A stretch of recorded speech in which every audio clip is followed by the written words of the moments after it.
BRS MLA Gudem Mahipal Reddy brothers ఇళ్లు క్వారీల్లో ED తనిఖీలు కొనసాగుతున్నాయి. లగ్నారంలోని సంతోష్ గ్రానైట్ అండ్ క్వారీస్ పరిశ్రమలో ఈడీ బృందం సోదాలు చేస్తోంది.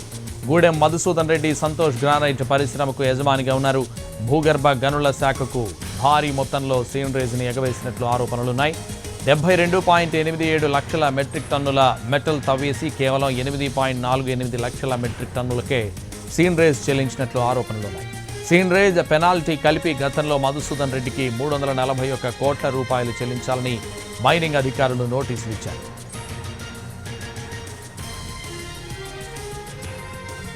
ఇదే విషయానికి సంబంధించి మరింత సమాచారం మా క్రైమ్ ఇన్పుట్ ఎడిటర్ రమేష్ ఎట్లా అందిస్తారు. రమేష్, ఇప్పుడు 40 గ్రాముల జీడి ఇంగువ పొడి కొంటే 40 గ్రాముల జీడి ఇంగువ పొడి ఉచితం. ఇప్పుడు 40 గ్రాముల జీడి ఇంగువ పొడి కొంటే 40 గ్రాముల జీడి ఇంగువ పొడి ఉచితం.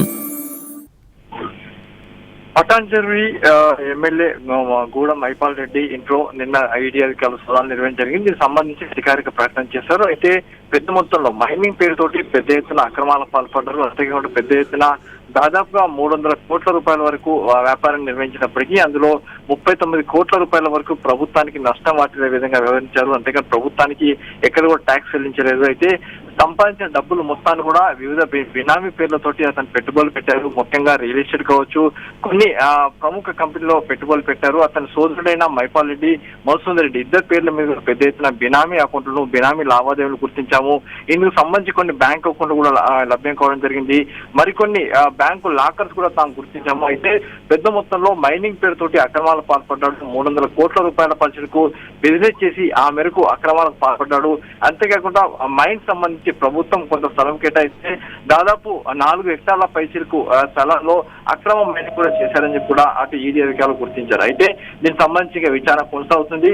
కొన్ని బినామీ పేర్లు కూడా బయటపడ్డాయి, బినామీ అకౌంట్లు కూడా బయటపడ్డాయి, బినామీ లాకర్స్ కూడా గుర్తించాము, బినామీ పేరుతో రియల్ ఎస్టేట్ వ్యాపారాలు కూడా గుర్తించాము.